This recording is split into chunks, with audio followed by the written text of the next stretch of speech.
की राजनीति के ताज़ा हालातों के साथ हमारे साथ जुड़ गए हैं युवातर नवनियुक्त मेडिकल MBS के अधीक्षक। बड़ा भारी घटनाक्रम का उलटफेर है। इनके पापा जी का भी देखिएगा फोटो, वो अधीक्षक थे और आज उनके सुपुत्र जिन्होंने सामाजिक और डॉक्टरी पेशे में और विशेषकर ब्लड बैंक में हर आदमी को रक्त देकर जो कीर्ति कमाई है, उसी का आज परिणाम है कि आज उनको इस महत्वपूर्ण ओहदे पर मुख्यमंत्री भजन लाल और स्वास्थ्य मंत्री गजेंद्र सिंह शेखावत ने बहुत बड़ी जिम्मेदारी दी है। MBS चिकित्सालय में बहुत बड़ी उलझनों का ताज है यहाँ अधीक्षक का।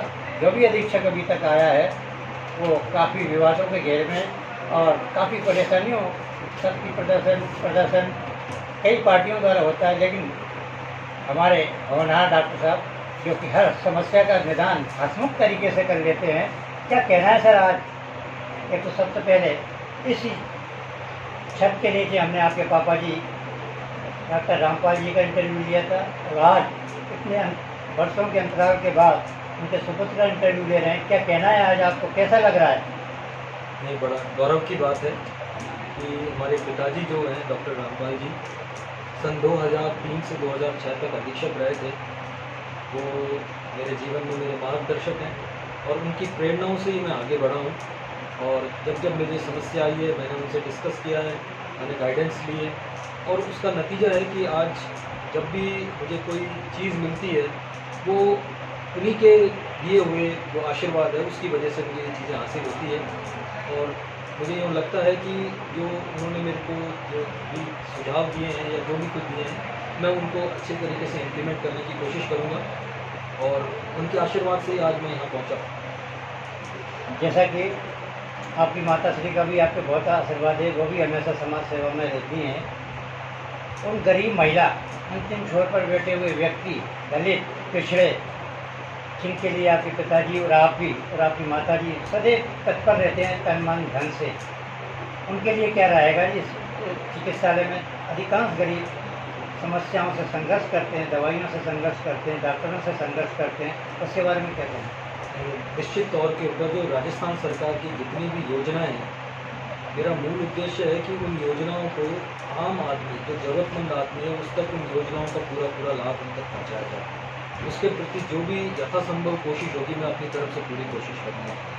मैं यहाँ पे जो इमरजेंसी है मैं चाहूँगा कि उसको भी सुदृढ़ीकरण करें ताकि जो भी मरीज आए उसका जल्दी से जल्दी इमरजेंसी में इलाज हो सके।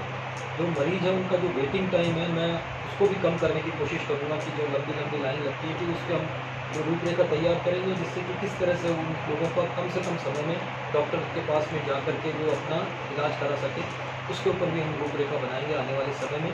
पहले एक बार जा कर के पहले इसका मुआयना करेंगे, फिर जो जो गैप है उन गैप्स को एनालाइज करेंगे और गैप के हिसाब से उसको रेक्टिफाई करके और लोगों को सुविधा पहुँचाने की कोशिश करेंगे। स्पीकर ओम बिरला जी का एक सपना है कि हरियाणा मेरा कोटा रहे, हिंदी रहे, और आप भी हरियाली के लिए हमेशा चिंतित रहते हैं। आपके अधिकांश जन जन पर आप हर व्यक्ति को यही प्रेरणा देते हैं कि एक पौधा माँ के नाम लगाओ और एक पौधा उस व्यक्ति को दान करो इसके बारे में जो जानता ना हो।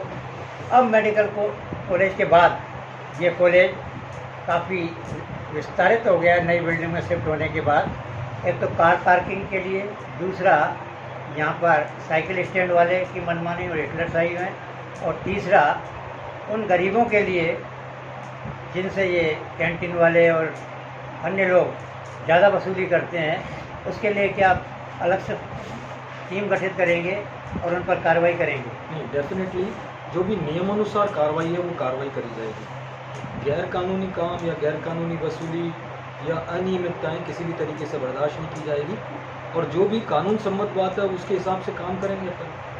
और अगर जब पार्किंग वाला अगर गलत वसूल करता है तो ये तो संभव ही नहीं कि वो इस चीज़ को जारी रख सके, उसको तो तुरंत प्रभाव से बंद कर देगा। और जो नियमानुसार जो चीज़ें शर्तें हैं उसके हिसाब से उनको काम करना पड़ेगा। जो भी व्यक्ति काम कर रहा है सरकार की गाइडलाइन और नियम के हिसाब से काम करे। कोटा की जनता के लिए क्या संदेश है युवा तुर्क और होनहार अधीक्षक इस शहर को मिला है? स्पीकर ओम बिरला जी ने भी आपको बहुत तराश के और बहुत अरमानों के साथ यहाँ भेजा है, तो आप निश्चित नए नए नवाचार करेंगे, उसके बारे में क्या कहना? नहीं, जो भी मुझे कुछ करने का मौका मिलेगा डेफिनेटली मैं करूँगा, और मेरे पास आने वाले हर व्यक्ति की समस्या को सुलझाने और समाधान निकालने की मैं अपनी तरफ से भरपूर कोशिश करूँगा। और वैसे तो मैं बेसिकली एक आप में से ही हूँ, तो आपकी समस्या और मेरी समस्या एक ही है, तो जो भी मुझे समस्या दिखेगी उस समस्या का निराकरण करना है। और कभी भी एक आदमी सारी समस्या निपटा नहीं सकता, ये बिना सबके सहयोग से, बेसिकली आपसी सहयोग से ही समस्याओं का निराकरण होता है। तो अगर किसी को कोई समस्या होगी तो सीधा मेरे पास आए और मैं अपनी पूरा प्रयास करूँगा उसको निपटाने का।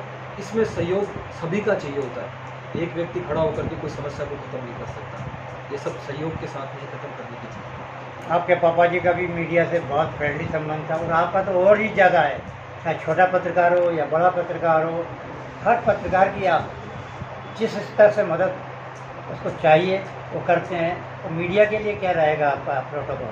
नहीं, मैं तो चाहता हूँ कि जो भी अच्छा काम हो उसको बताया जाए पब्लिक को ही बताया जाए कि भाई उनको किस तरह से क्या सुविधाएं हम MBS में दे सकते हैं, उसके बारे में हम निरंतर बात करते रहेंगे और वो चीज़ें बताते रहेंगे कि भाई ये सुविधाएं नई डेवलप हो रही है या ये सुविधा है, इसका आप भरपूर लाभ लें, और किसी प्रकार की समस्याएँ तो आएँ उसको हम समाधान करें। बहुत बहुत धन्यवाद। हमारे साथ ये डॉक्टर जो कि बहुत व्यस्त हैं, आज उनका बहुत ज़बरदस्त तरीके से कोटा की जनता के द्वारा, पत्रकारों के द्वारा, वकीलों के द्वारा, समाज सेवियों के द्वारा अपने लाडले बेटे का गुलदस्ते देकर, फूल माला पहनाकर, साफा पहनाकर अभिवंदन किया जा रहा है और लाड़ प्यार दुलार दे रहा है, और वो भी उन सबका अंगीकार कर रहे हैं, स्वागत और सबका। बहुत बहुत धन्यवाद।